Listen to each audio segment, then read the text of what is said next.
Hello and welcome to Sunday on 7. I'm Cheryl Jennings. Today we celebrate and highlight the services of several community organizations that have been serving the Bay Area for 25 years or more.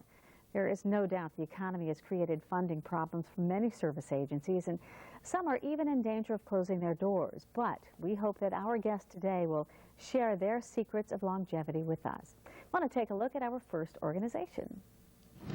What are you going to do? I'm going to make art. Yeah? Okay. And what are you going to do? I'm just making a heart. I'm trying to put it there. Hands-on, that's the Executive Director, Regina Jackson. We'll meet her in just a moment. The East Oakland Youth Development Center was founded in 1973 as an urban center where young people could grow and thrive in a safe and nurturing environment.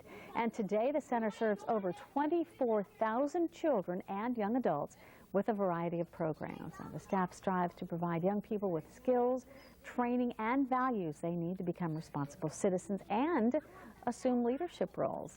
Also, volunteer opportunities abound for people of all ages in the art program, team sports, homework center, and front office. The East Oakland Youth Development Center has the support and the respect of churches, businesses, schools, and community groups in Oakland and beyond. And it's my pleasure now to introduce you to some folks who are there. Joining me in the studio, the person who has guided the East Oakland Youth Development Center for nearly a decade, Executive Director Regina Jackson. Also, Selena Wilson, who's been involved with the center since she was 4 years old, and she's now an assistant computer instructor there. Also, Keyondrei Gardner. He's a young participant of the 10 and under basketball program. Thank you all for coming here today. I really appreciate it. Thank you for having us. Regina, I want to ask you first, what would you say is the key to your program's longevity? I mean, it's just amazing. There was good planning in the beginning. The former CEO of the Clorox company that created the East Oakland Youth Development Center saw to it that there was a lot of commitment by other foundations and other businesses. As well, he created an endowment fund. So there would always be a stream of funding coming into the center, whether economies fluctuated or not. But you've had some cutbacks. Oh, yes, we have. Over the last couple of years, we've gone from 6 days to 5 and then shortened one of the days within the 5.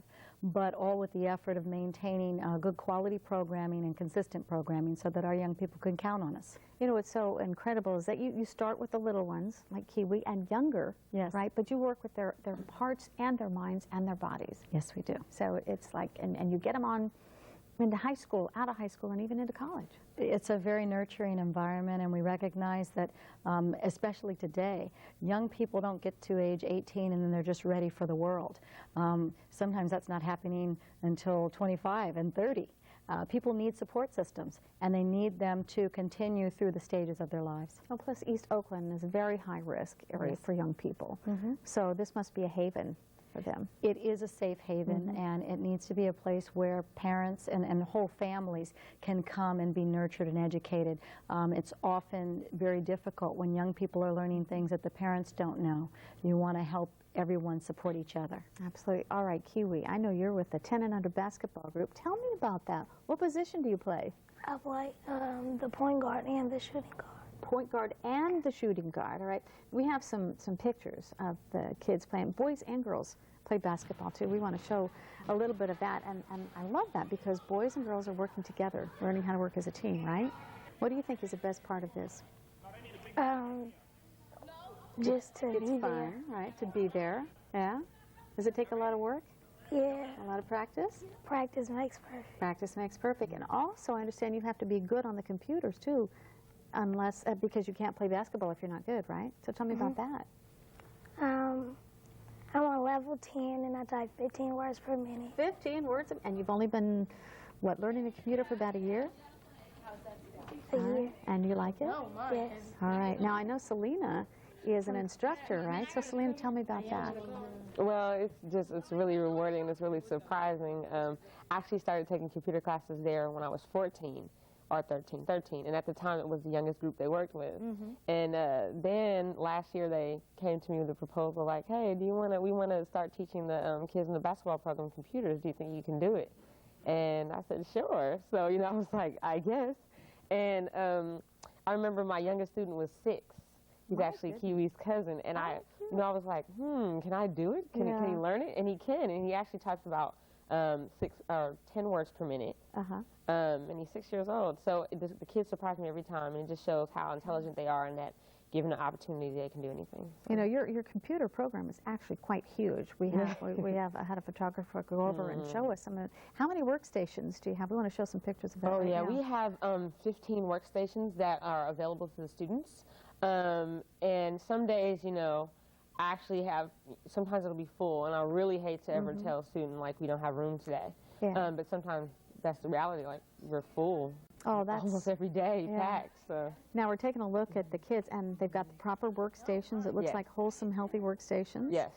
And it looks like they're just really interested in learning. Right. Well, we just try to make sure that one part of the class is learning how to sit correctly. We talk about ergonomics, you know, how to sit properly, how to avoid, you know, things that might cut off circulation to your wrists and things like that. So it's very smart, really especially if you start young. Yeah, it's really well-rounded. We talk about hardware, software, typing, all kinds of things. And we also try to fit in some computer games for them, too, at the end of the day, for good work. Right. So where do you want to go when you grow up, Kiwi? What do you want to do? I want to go to the professional league at the NBA. In the NBA, all right. We'll look for you there, but be good on the computer in the meantime, right? Regina, you've got a big event coming up, too, don't you? Yes, we do. It'll be the 7th annual Mark Curry Invitational Basketball Classic. It's a week-long basketball tournament, basically where high schools from up and down the state of California meet each other on court before their school league starts.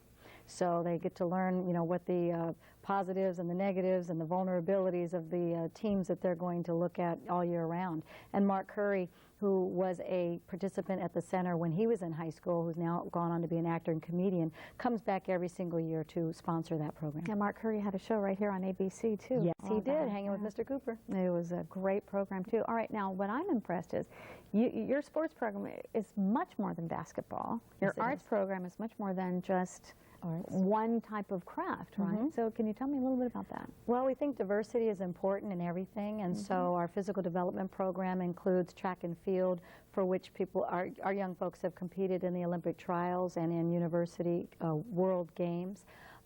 We have martial arts. We have basketball from Pee-wee on up to adult. We have partnerships with mountain climbing and rowing, and we're getting ready to start volleyball and badminton. All right. Now, you offer job opportunities and training for that and learning the skills for that, and also you need volunteers. We absolutely need volunteers. You can never underestimate the amount of work that has to be done on a daily basis, and whenever we can get people who are interested and